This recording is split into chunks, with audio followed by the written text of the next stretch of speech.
Hi, it's Mat McLachlan with a very special invitation to join me in Gallipoli. For the first time, my signature tour is going to Gallipoli, and in May 2025, we're going to spend 10 days walking in the footsteps of the Anzacs on the most iconic battlefields of this most iconic campaign.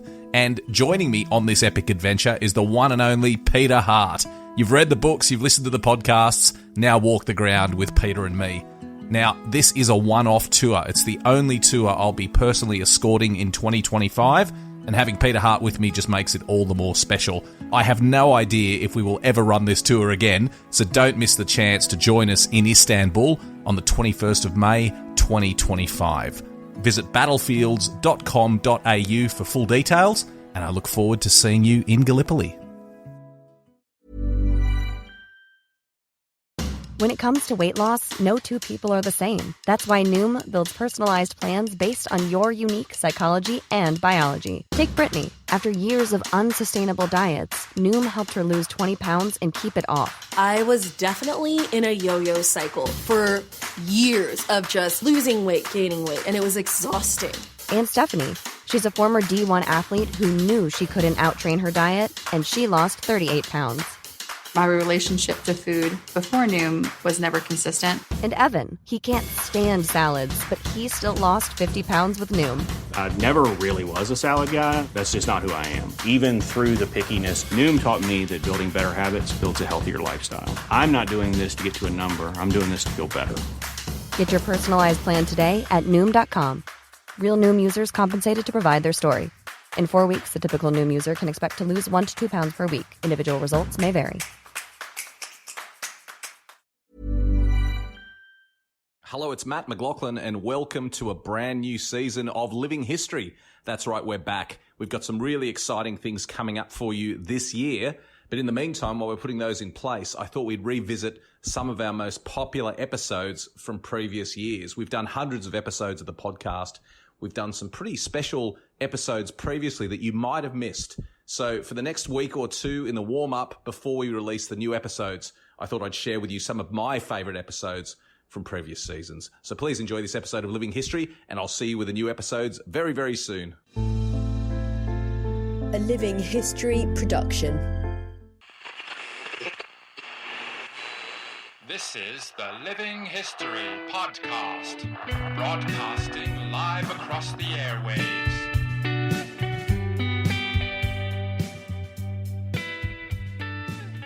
Hello everyone, welcome to Living History, again coming to you from lockdown. And I tell you what, talk about finding the silver lining in lockdown. I've been able to read lots of great books, do lots of great research, and talk to lots of great historians. Many more than I would otherwise have the opportunity to do if I was out and about. So I know everyone's struggling at the moment, but you've got to look for those small moments, those small silver linings. And this is one, speaking to a great historian, a bloke that just knows his stuff and is very enthusiastic about history. It's James Holland. James, welcome back to the podcast. Oh, thanks, Matt. Good to be on, and nice to be seeing you via Zoom. And I'm only sorry, we were just talking about it, weren't you? You should have been over in the UK in June, and you should have been at our Chalk Valley History Festival. But you know, such is life. I can't tell you how much I was looking forward to being at Chalk Valley. So, is it the world's biggest history festival? I don't know. I mean, it's certainly the most eccentric. It's it's a real mixture of living history, kind of Spitfires and Lancasters flying overhead. Talks by amazing historians, live music, all the stuff you'd expect from a kind of sort of English country festival in the middle of absolutely nowhere. Lots of tents, lots of noise, lots of bangs, lots of musketry. It's great. It is really, really good fun. So it's gutting that it can't happen this year, but it's very, very small beer in the big scheme of things, I suppose. Well, absolutely, but certainly sign me up for next year. Hopefully next year when it's back up and running again. I'd love to be a part of it. It's going to be great. You bet. But we're going to talk today about something that I think, you probably have almost gotten a little bit sick of talking about, but I think for our listeners, something that we haven't covered enough on Living History, which is the Battle of Britain. And now, this is the first question. Is the Battle of Britain old hat? Has everyone just talked it to death? There's nothing new to discover. Where do we sit on the Battle of Britain? Well, first of all, I don't think you can ever get bored of talking about 1940, Matt, so I'm very happy to be talking about this now.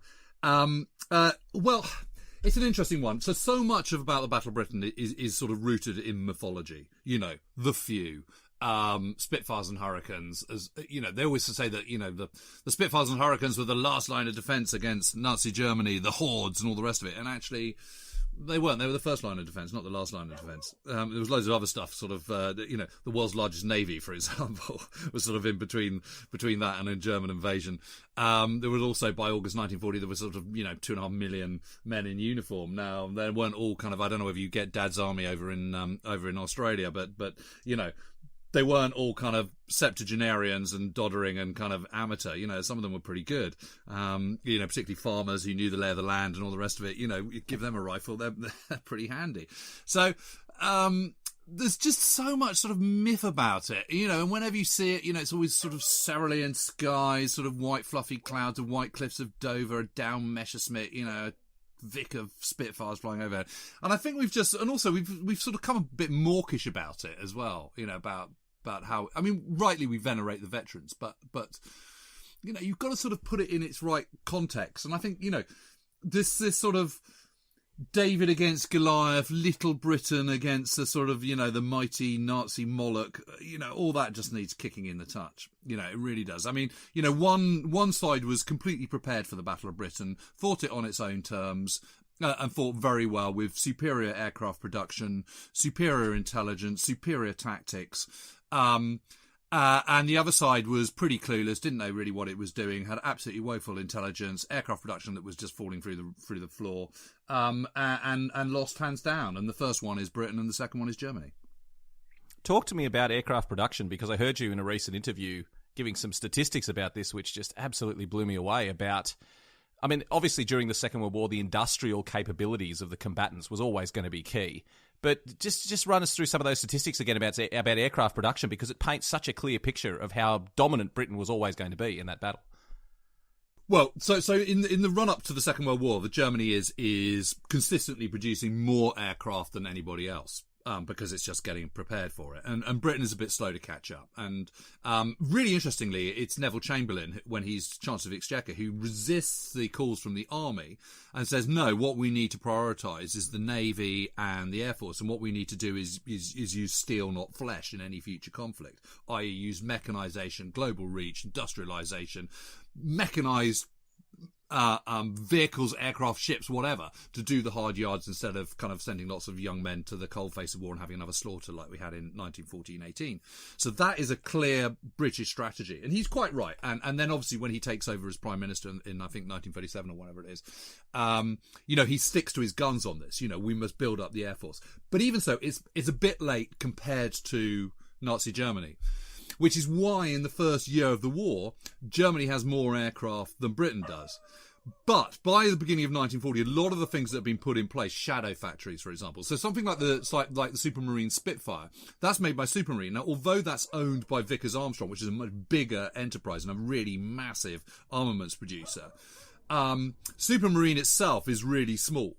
It operates out of kind of, you know, hangars and sort of factory floor just down on Southampton Water in Southampton. And what they have done in 1939 is start building these shadow factories, so i.e. sort of training up staff and building the machine tools to enable you to expand from a kind of small operation down in Southampton to a much bigger national production line. And that is starting to come into being by kind of May 1940. But the real impetus for it is the appointment of Max Beaverbrook as the first Minister of Aircraft Production. So the Ministry of Aircraft Production comes into being in, I think, the 14th of May, and he becomes the Minister on 17th of May, something like that, give or take a day or so. And he's a classic kind of Churchillian technocrat. Churchill has taken over as Prime Minister on the 10th of May, same day that the Germans launched their attack in the West, in France and the Low Countries. And Beaverbrook has no experience of aircraft production whatsoever, but what he has got huge experience of is running a workforce and running a workforce efficiently, because he is part of the Beaverbrook media chain that kind of runs the Daily Express and various other newspapers. He's a media magnate, and he goes in and immediately kicks butt. And all the kind of normal processes, sort of writing a letter, sitting on a desk for a couple of days, writing a letter back, sitting on a desk for a couple of days, the whole process of a letter exchange taking kind of a week to 10 days. What he does is just gets on the blower. He gets on the phone. And if there's any bottleneck, he sends someone down to go and sort it out. So all bottlenecks are kind of just changed out. He has signs up in his office saying things like, committees take the punch out of war.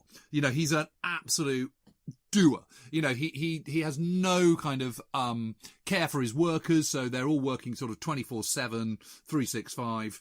He brings in all sorts of draconian laws. Everyone's just got to keep working. He reduces the number of aircraft to 5, so 3 bombers, 2 fighters. No more. So let's not get distracted with anything else. What we've got to do is just produce loads of this type of fighter. And it is absolutely remarkable what he achieves in a very quick space of time, backed up by a lot of the things that have been put in place the year before, which are now coming to fruition, such as the shadow factories. So, for example, in July, so he takes over in the middle of May. Within 6 weeks, he's improved aircraft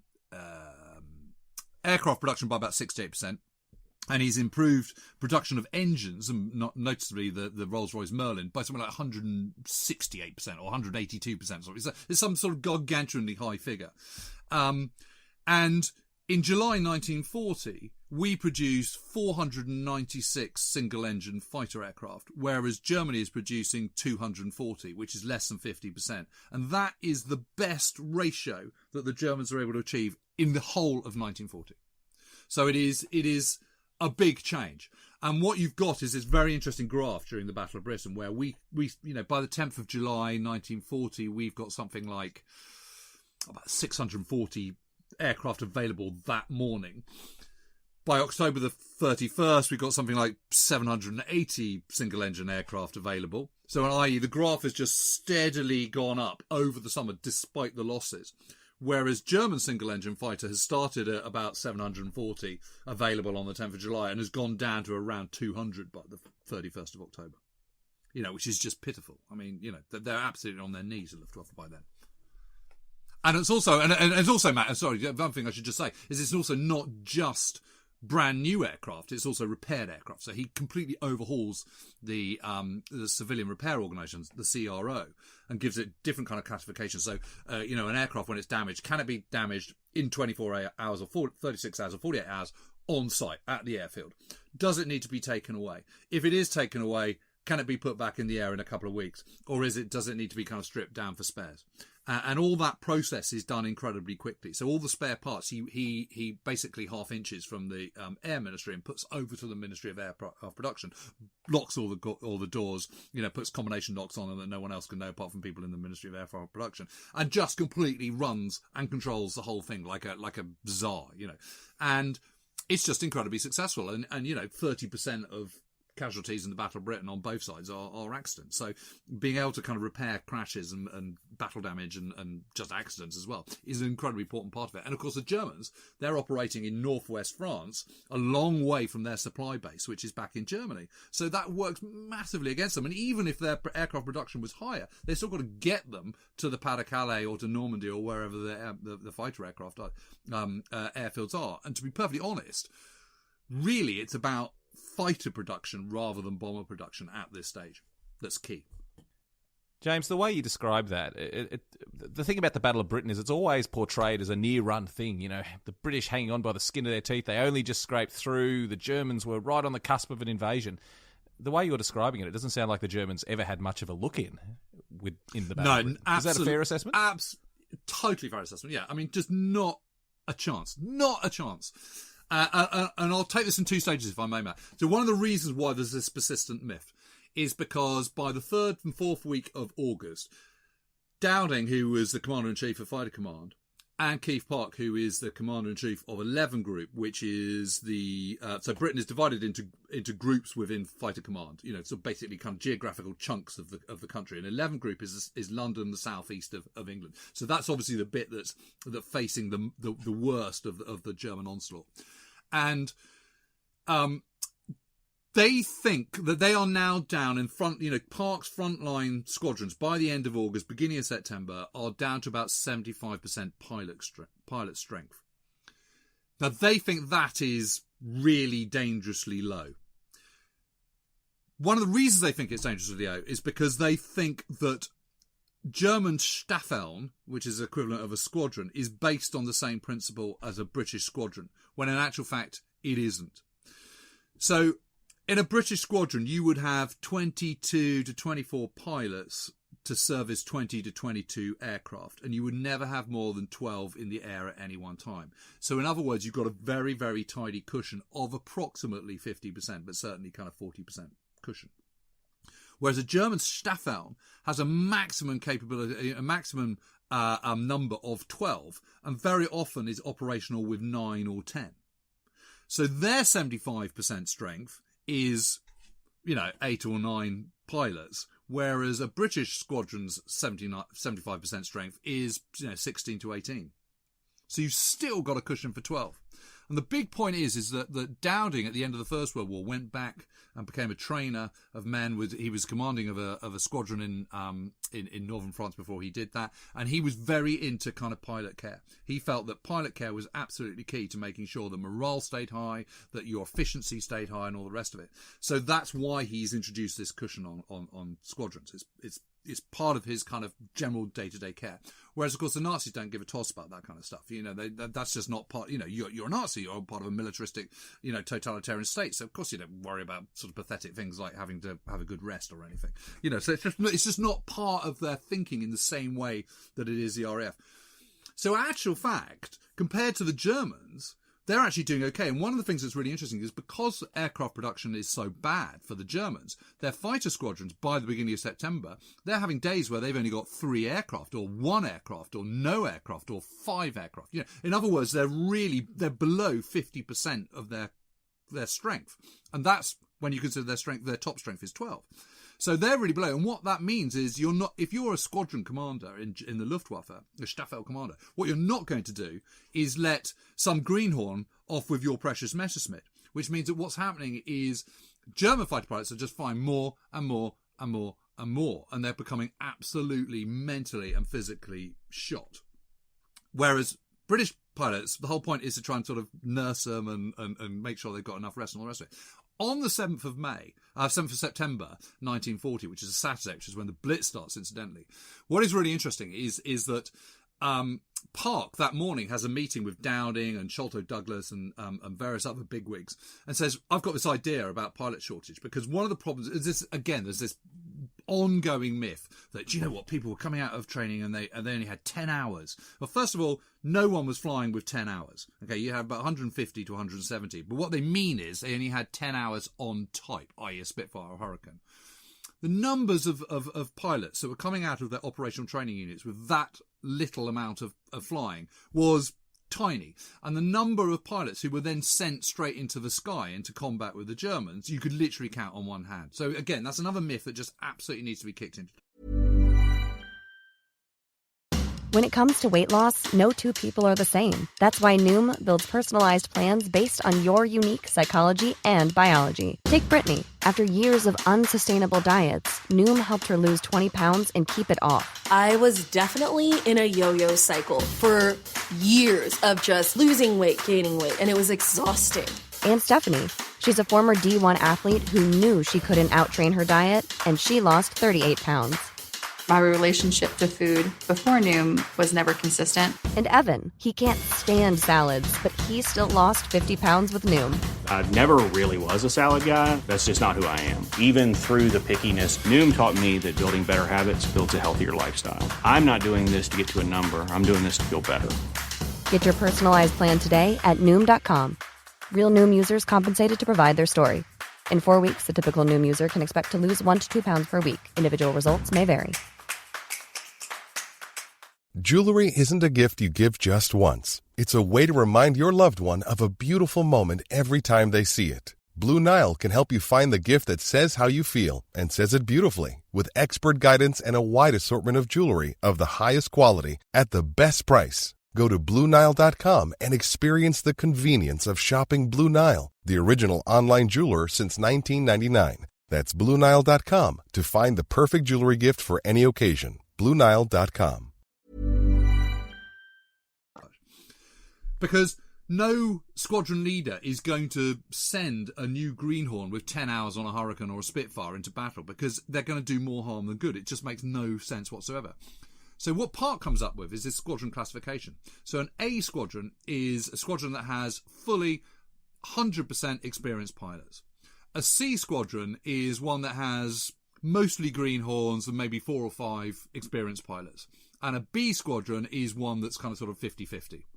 And the idea is your A squadrons are in the front line, down in Kent in number 11 group, and your C squadrons are up in Drem in Edinburgh or Acklington in Northumberland or somewhere like that, where you're far away from the action, and where, you know, perhaps a lone Junkers 88 from Stavanger in Norway might come over, and you can sort of get a bit of real experience of combat flying against something that's quite a soft target. And in between, you can just build up your hours, and then when you're ready, then you can transfer to an A squadron, a category A squadron. And because everything within Fighter Command is completely standardised, all you've got to do is just fly from one airfield to another, and you're in a new squadron. You know, there's no, you know, because everything's based the same, so there's no unfamiliarity or anything. So this is incredibly sensible. The Germans, on the other hand, they're losing numbers, they're losing pilots, they haven't got enough spare parts, they can't repair their aircraft quick enough, and they're really looking down the barrel. And at the same time, they're making these plans for the invasion of Britain, which is Operation Sea Lion.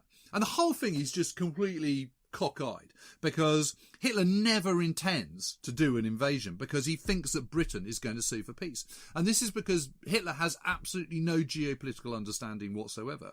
His worldview is incredibly myopic, and he views his enemies as he does through his own mind. So in his mind, the most important thing is the army, because he's a landlubber and he's a continentalist. So for him, Britain losing its army at Dunkirk must be enough to bring down a government or make them definitely sue for peace.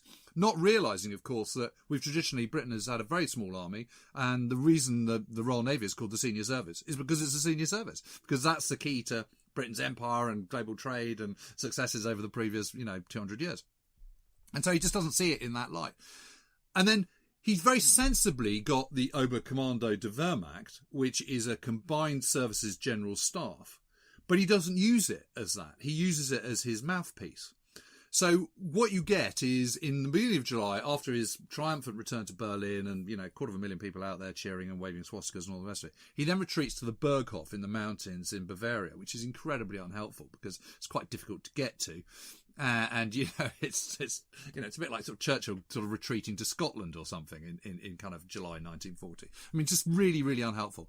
And there he gets the army to come along, and he says, right, so what's your plan for invading Britain? And they go, well, mein Führer, we're thinking, we'd attack on a really broad front from Lyme Regis to Deal, which is about kind of 90 miles.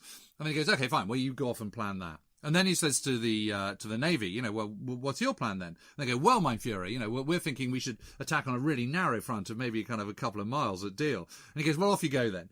And then, he says to Goering, well, what's your plan then? And he goes, well, we're just going to smash the RAF and it's going to be great. And there's just no joined up thinking whatsoever. They don't have any landing craft, so they're having to fashion stuff. They've got a few Siebel ferries, which are quite cool, but, they'll just sink the moment there's a kind of the faintest whiff of a swell in the channel. What they're going to use is river barges from the Rhine, and they don't have enough which are motorised, so one motorised is going to be towing two unmotorised. I mean, can you imagine it? I mean, and then they've got to actually land on the beach. I mean, it's just absolutely hopeless. Meanwhile, there are 16 squadrons in Bomber Command ready with chemical weapons to drop on any invasion fleet.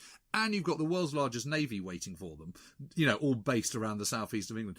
And you've got the Harry Tate's Navy, which is this sort of auxiliary service made up from sort of fishermen and trawlermen who, stamped a kind of, an Oerlikon on the proud poop deck or something.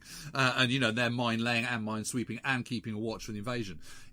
It has no chance. And if you then think, to kind of fast forward to 1944, and you think of all the jeopardy there is for D-Day and the Normandy invasion, with total control of the skies, with total control of the seas, with sort of unbelievable kind of sophisticated landing craft and all the rest of it, and there's still a massive doubt. Little old Nazi Germany, with its kind of sort of backward invasion plans, it just doesn't have a hope in hell. Sorry, that was an incredibly long-winded answer, wasn't it? No, I loved it, mate. I don't know if you could tell, but I was just hanging on every word. That's why we're on the show, mate. We love getting these perspectives. And that's what I want to talk about now.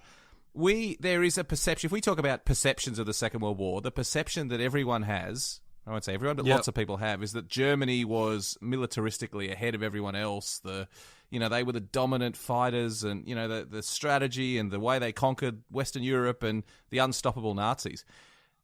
Do we give them too much credit? A lot of this description sounds like they were ill-prepared, they hadn't thought their plans out correctly, they didn't have the infrastructure and the resources to put these plans into place. Do we give the Germans too much credit? Did they just get lucky in the early days of the war? How has it come to be that, given the reality of so many shortcomings, we see them as the dominant force during the Second World War? Sort of yes and no, because what they do have is they have a spearhead of their army, which is very well prepared for the operations for which it starts the war with, i.e. Poland, the Blitzkrieg years. I mean, though in actual fact, I should qualify that with Poland because as I'm sure you know, actually they started running out of ammunition and it wasn't quite the kind of sort of well-oiled machine as it should have been. I mean, if you look at the kind of opposition they've got in the kind of first couple of years of the war, I mean, what have you got? You've got Norway. Well, that just hasn't got hope in hell of defeating the Germans. Denmark, not a hope in hell. Belgium and Holland, because they just don't have sophisticated armed forces. So they've got armed forces, but they're just not sophisticated in the way that the Germans are. And there is this whole kind of sort of Prussian thing that's sort of hovering in the background that, that's what they do, and that we're a kind of martial, militaristic nation. And the whole point about Nazi Germany is it's militaristic. So it's completely honed to that. Whereas the Netherlands, Norway, Denmark, Belgium, they are not militaristic societies. They're democracies. They're just not in that kind of mindset. And then what they've also honed is the Luftwaffe, but the Luftwaffe has grown organically as what we would now call a tactical air force to offer close air support. It is not a strategic air force. So a strategic air force is one that is, I mean, you know all this, of course, Matt, is one that is operating on its own, regardless of anything else. So, that is why a bomber force is, the 8th Air Force or RAF Bomber Command is a strategic air force, because it's just going off and bombing cities. It's got no involvement with the Navy, no involvement with the Army or anything like that. Occasionally it does, but basically it's operating on its own. So that's a strategic air force. A tactical air force is one which is supporting operations on the ground. And that is how the Luftwaffe has organically grown, to enhance land operations. So that is what it's very good at doing in those early years. Sweeping in as the spearhead, shooting stuff up, Stuka's bombing and stuff. And Stuka's work when you've got air superiority, when you control the airspace. Then they can dive down, they dive down low, and because they're operating low, you don't need bomb sites and stuff because you're kind of virtually on top of the target, so that makes the target easier, which means you need less ordnance to achieve what you want, which is why a Stuka is a single engine plane, blah blah blah. And you therefore don't need big 4-engine heavy bombers and bomb sites and all the rest of it. So that's the thinking behind that. But obviously that only works when you've got control of the airspace. But in those early years, they do. Then you think, push forward a little bit and go into the Balkans, go into Greece. It's the same thing. Yugoslavia, Greece, these are countries which don't have a developed military in the same sense that Germany does. And Germany has some really fantastic weapons, incredibly good machine guns like the MG34, submachine guns, the MP38 at the time, the 88mm dual-purpose anti-tank, anti-aircraft gun, 75mm pack guns, really high velocity. And it does have some tanks. The tanks are pretty kind of feeble for the most part. That doesn't matter because it's the anti-tank gun which is the key high-velocity weapon. And because they've got a very, very enhanced radio system, they're all able to communicate with one another. The only odd one out in all this is France, which has a much larger army than Germany, has double the number of artillery pieces, has double the number of tanks, has bigger tanks with bigger guns, and all the rest of it. And on paper, just looking at the arsenal, should have won. The problem for France in 1940 is it doesn't have good comms. And what the Germans have done in the 1930s and done brilliantly, because they're not terribly automotive, actually. Again, everyone talks about the kind of Nazi war machine. It's actually a bit of a misnomer because, the 135 divisions that are used to invade the West, the Low Countries and France on 10th of May 1940, only 16 of them are motorised. The other 119 are using what they've always used, horses, carts, and the 2 feet of the soldiers. So they're really, really under-mechanized. It's a complete kind of myth, this idea of them being massively mechanized. And there's some really interesting statistics on all this. There's, in 1939, summer of 1939, there are, I think it's 105 Italians for every motorized vehicle in Italy. There are 47 Germans for every motorized vehicle in Germany. That figure is 14 in Britain, 8 in France, and 3 in the USA. So France is by far and away the most automotive society in Western Europe. In Europe, full stop. And second only to the United States of America. And Britain obviously is pretty high as well. But Britain has a very small army, but which is 100% mechanized. But the Germans aren't this sort of great machine that they're kind of believed to be. But what they do have, and what they have used very successfully as a propaganda tool in the early 1930s, is the development of radios. So what the Nazis realised, what Joseph Goebbels, the propaganda chief, realises, is that actually comms is the kind of key to getting across the Nazi message. You just effectively brainwash a whole country by just repeating the same old shit over and over and over and over and over again. And what they do is they develop a thing called the Deutsche Kleinempfänger, which is the German little radio, which is 9 inches by about 4 inches by 4 inches. A little kind of plastic Bakelite kind of thing. And if you think about the 1930s, most radio sets were kind of great big walnut things. They're absolutely huge. They kind of fit in your living room. They're incredibly expensive, and they're for the bourgeoisie and the middle and upper classes. They're not for the kind of lower classes. And what the Germans do is make radio acceptable for absolutely everybody. And they have the highest usage of radios per person, per family, anywhere in the world, including the United States, by 1939. And of course, what the good folk in the Wehrmacht think is, hang on a minute, we've got all these small radios. We can develop these for our military. So what you've got with a Panzer division is not a division which of 15,000 plus men, which is full of tanks. What you've got is a combined arms motorized formation of motorized infantry, reconnaissance, artillery, and of course tanks as well. And they can all communicate with one another, which is why they're able to move and exploit gaps and developments really, really quickly. The problem with the French is the French don't have very many radios. And in fact, the Château de Vincennes, which is the headquarters of the Commander-in-Chief of the French Armed Forces, which is General Maurice Gamelin, doesn't even have a telephone in the Château de Vincennes.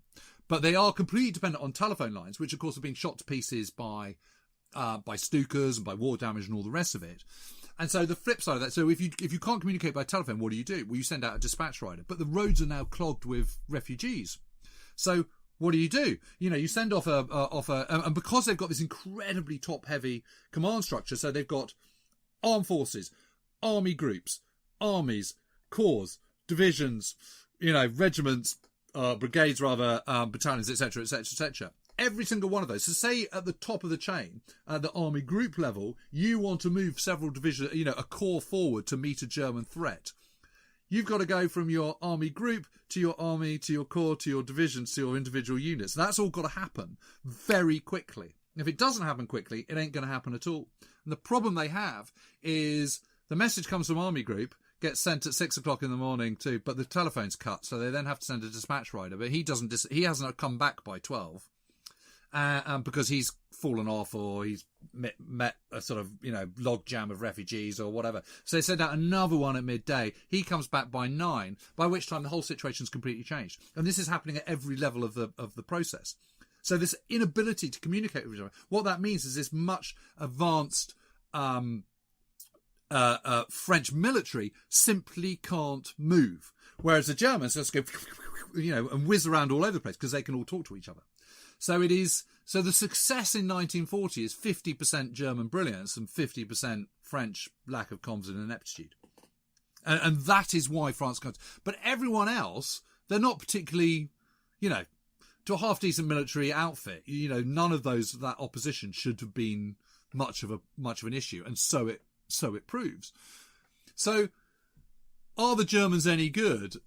Yes and no. That's the short of it. They're not on the pedestal that they've been put. They're still damn good, but it needs qualification. Given that situation, is there anything the Germans could have done in the Battle of Britain to achieve what they set out to do? Or was it always going to be a failure? I think it was always going to be a failure because I just don't think they had the intelligence. They didn't realise that we had the world's first fully coordinated air defence system. The reason why the Luftwaffe was able to maraud so freely over France is because France didn't have an air defence system. It just didn't have one. Not in the way that we know, not integrated with radar and observer cores and all that kind of stuff, and a sort of a single kind of processing point which can then be filtered out. They just don't have that. So the Luftwaffe can maraud entirely on their terms, and the best way to destroy another air force is to destroy it on the ground. So what you want to do is come over en masse, hammer an airfield, destroy all the aircraft on the ground, go back, kind of attack another one. That's the way to do it. Whereas because the British and the RAF and the French Army of the Air don't know when the Germans are coming, all they've got to do is sort of just take off every day and kind of sort of fly around the sky and hope that they bump into the Luftwaffe, and then they have a fight. And they do have lots of fights and they shoot down lots of Luftwaffe planes, but it's not enough. And suddenly the Luftwaffe in the Battle of Britain are coming up against an enemy that knows when they're coming, so knows to get off the ground when the Germans are coming towards them. And out of 138 airfields in Britain in 1940, only one of them was put out of action for more than 24 hours, and that's Manston. Only one. The whole object of the Battle of Britain, the whole strategy, the whole aim of what the Luftwaffe is trying to do is destroy the RAF on the ground and knock out airfields, destroy aircraft on the ground, and they just don't achieve it. And one of the reasons they don't achieve it is because of the air defence system. The other reason is because to actually destroy an airfield is, when it's grass and it's about 100 acres in size, actually requires a vast amount of ordnance. And Dornier 17s and Heinkel 111s, which are their mainstay bombers, are feeble compared to what's coming later on in the war. I mean, they can carry almost nothing, like a couple of tons of bombs, that's it. I mean, that is not a lot by later Second World War standards. Lancaster can carry 10 tons of bombs if it needs to. That's a proper load. And obviously B-29, even more. So, they just don't have enough. They don't have enough bombers. They don't have enough ordnance to do it. I mean, the RAF destroy Hamburg in late July, early August 1943 with 3,500 heavy bombers. The number of times that the Luftwaffe are flying over 100 bombers at one time, you can literally count on one hand in the Battle of Britain. That increases a little bit during the Blitz. But, I mean, even take Battle of Britain Day, September the 15th, Sunday, September the 15th, 1940, day that's gone down as Battle of Britain Day.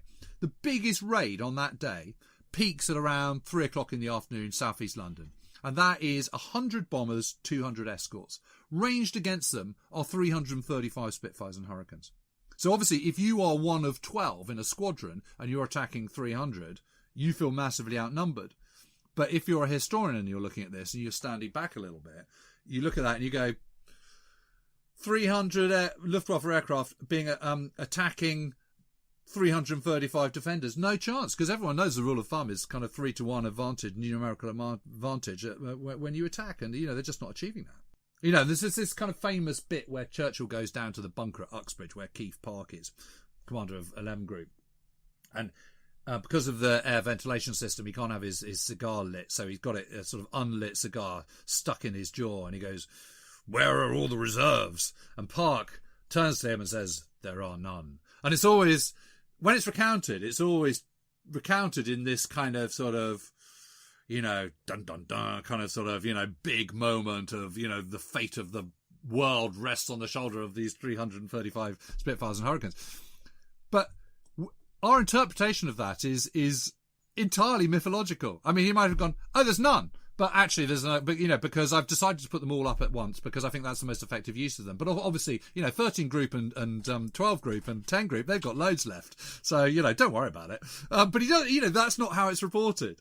So we always think of it as this kind of sort of life and death close run thing, moment, when in actual fact, it's not particularly, because even with 335 in the air at one time, when he says there's no reserves, it means he hasn't got any more reserves in 11 Group, but it's ignoring the other 400 Spitfires and Hurricanes that are in the rest of Fighter Command, because we've got about 750 by that point.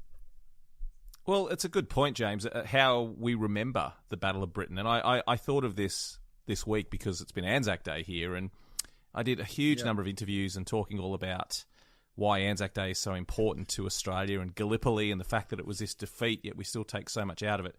And, at the end of the day, the best thing I could come up with was Australia needs Gallipoli. We just do. That's the way we see ourselves, the way we see our history. We just need Gallipoli. Is the Battle of Britain the same for the British?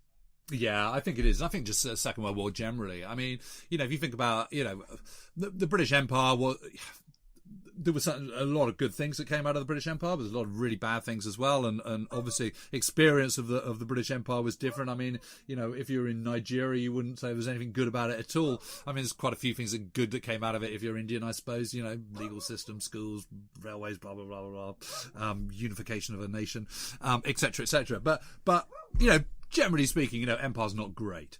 And a lot of the wars we've got involved with have been pretty grubby. Not our finest hours, all that kind of stuff. The thing about the Second World War is it's got a sort of real moral crusade to it. It was a good thing to be involved in that. And I think the other thing about it is it's just the totality of the effort. There wasn't a single man, woman and child that was living in Britain, and indeed the Dominions and all the rest of it at the time, that didn't have a direct part in the Second World War. And, the world would have been immeasurably worse had Imperial Japan and Nazi Germany prevailed. So, it is a good thing, and it is a reference point. And obviously it's been a massive reference point at the moment because of COVID-19, and we're facing this new war, but a war against a disease, and it's suddenly that restrictions on day-to-day life, that sort of dramatic change in day-to-day life, which you only kind of experience with something like a global pandemic or a war. So it's not surprising that we're kind of making all those comparisons, I suppose. But I don't know. I mean, I just think it's the role of the historians to try and sort of clarify things and kind of move myth away and create a reality. And it's just, Hollywood has a big part in all this, of course, and just sort of general mythologizing. But it's very hard to kind of change people's minds on this stuff. I mean, that I've got my view on the Battle of Britain and I'm sticking to it. And I mean, there was a thing on Twitter this morning saying, what are the most important aircraft of the Second World War? And someone said, I can't believe no one's mentioned the Hurricane. Well, the Hurricane wasn't important at all. I mean, it was only, it wasn't a game changer. It was slow to climb. It was old fashioned. It was a kind of sort of, it was basically a biplane that should have been converted into a monoplane and given a Rolls-Royce Merlin engine. But it wasn't a great plane at all. It's just, we had more of them than Spitfires in 1940, and because they were so slow to climb, they were given the bombers, which were easier to shoot down than Messerschmitt 109s and 110s. So obviously their total, A, there were more of them, and B, the targets they were hitting were easier. So they shot down more than Spitfires, but that's, so what? I mean, we needed that aircraft in 1940, don't get me wrong, it has its place, but the idea that it's one of the most decisive aircraft of the Second World War, when you're kind of thinking about kind of, I don't know, P-51D Mustangs and Corsairs and ME-262s and so on and so forth, and Mosquitoes, not a chance. But it's all part of that kind of mythology, isn't it? So it's a tough question, but how should we remember the Battle of Britain, in your opinion? Well, I think we should remember it for a really, really amazingly good effort. I mean, I do think it is important. I do think it was a massive game changer in the war because because Germany is sort of landlocked in continental Europe for the most part. It has a bit of the Baltic Sea, but it's difficult to get in and out, and it's got a bit of the North Sea, but that's difficult to get out. It's a continental power. Because it's resource poor, because it doesn't have access to the world's oceans in the way that the other big players did, it was always going to be about fighting short, sharp wars. And this is what traditionally Prussia has always done. It's what Nazi Germany continues to do. It is, let's hit very hard with massive Schwerpunkt, my point of impact, overwhelm the enemies very, very quickly, and win very, very quickly. It's all about short, sharp, punchy wars, because history has taught the German people that whenever it gets stuck into a long attritional war, it loses because it doesn't have the access to resources. What's really interesting about the Battle of Britain is it looks like Germany's won just beforehand. And Battle of Britain and Britain's refusal to come to heel and sue for peace means that that Germany is consigned to a long war. It means that the only way it's going to get the much needed resources, particularly of oil and fuel, but a whole load of other stuff as well, is by going into the Soviet Union. Originally planned for 1943, 1944, but suddenly hustled forward to June 1941, when it is simply not ready for the scale of the operation that it is about to undertake. And so it comes to prove. By November, It's unraveling. By the beginning of December, by the middle of December, it is completely unraveled, and it is simply not going to win the war. And if you think about it, think about an arbitrary date like the 15th of June, 1941. Nazi Germany has one enemy. It has Great Britain, albeit Britain with its dominions, including Australia. Fast forward 6 months, it's got three enemies. It's got Britain plus its dominions, United States of America, and the USSR. Is it going to win? No. It just, the outcome is no longer, the end point is no longer in doubt. Germany will lose the war. What is in doubt, and obviously what is completely unknowable at this stage in the end of 1941, is how long it's going to go on for, what the post-war world will look like, all that kind of stuff. That's all very much to be kind of fought over. But Germany's ability to win the war has gone by the end of 1941, which I would say is kind of sort of, most people say it's Stalingrad, don't they? Which is beginning of February 1943. I think much earlier than that. And that is a direct response to what happens in the Battle of Britain. So the Battle of Britain is really, really, really important. And one thing I think is really important is that strategic importance doesn't necessarily equate to boots on the ground. And I think there has been, no one should belittle the kind of just unbelievable loss of life on the Eastern Front. And no one should belittle the titanic struggle that took place there, or how much the grinding, how much the Wehrmacht was chewed up on the Eastern Front. But you have to be very careful not to overemphasize the Eastern Front compared to what's going on in the Western Front and all the rest of it. And in terms of kind of material damage, the West causes more damage to Germany, I think, than the Eastern Front does. Because you're just looking at that in terms of kind of manpower, in terms of kind of breaking Germany as a military power, in terms of its kind of, breaking it economically. The strategic air campaign, the kind of the bigger picture, the kind of the Battle of the Atlantic. I mean, the Battle of the Atlantic is the most important theatre in the Second World War, because through the Atlantic flows absolutely everything, whether it's coming from Australia, whether it's coming from the United States or whatever. That is how you defeat Germany, is through the Atlantic, and the Germans don't get that. And what is interesting about the Battle of Britain is the number of people directly involved in the actual fighting is obviously comparatively small, and very small compared to what happens, on the Eastern Front later on in a couple of years' time. But that doesn't mean that it should be diminished strategically. It is an absolutely key turning point, and it's probably a bigger turning point than Hitler realises at the time. It's been just wonderful, mate. Before we finish up, I know you're working on a Sicily book, or have you finished the Sicily book now? What are you up to with that? Tell me all about that.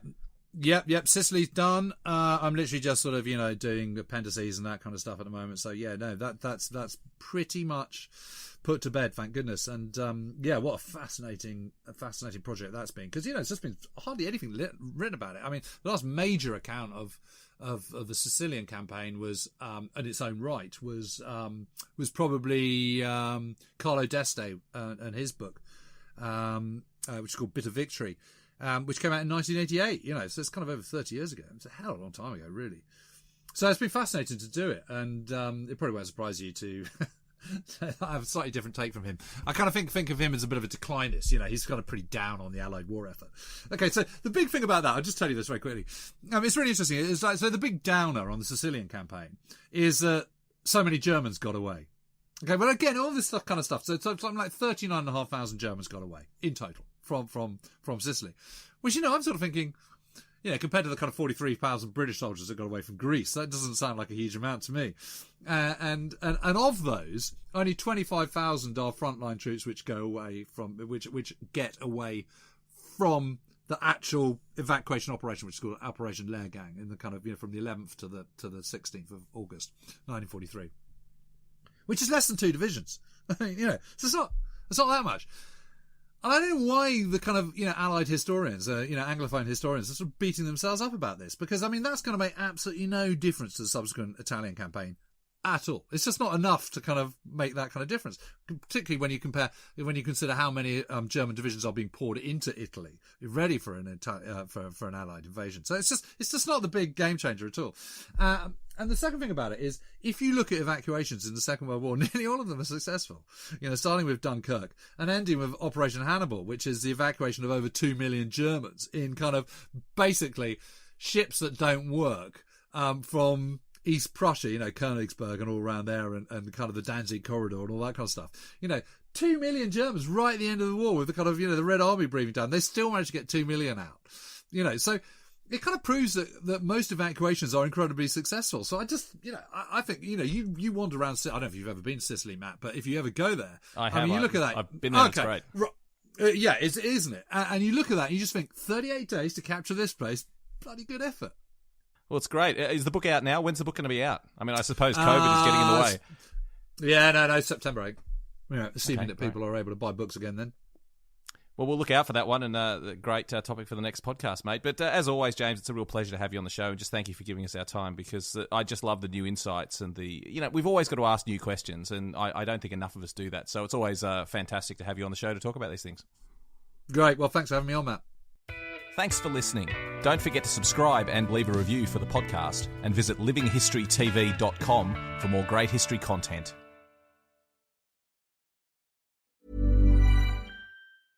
At Leidos, a brilliant mind is smart, but a brilliant team is smarter. A ship that finds enemy subs is smart, but an autonomous fleet, that's smarter. Defending against cyber attacks? Smart. Stopping attacks before they start? Smarter. And using AI tools is smart, but integrating trusted mission AI into your technology is smarter. We're not just making technology solutions in national security and health. We're making smart smarter. Leidos.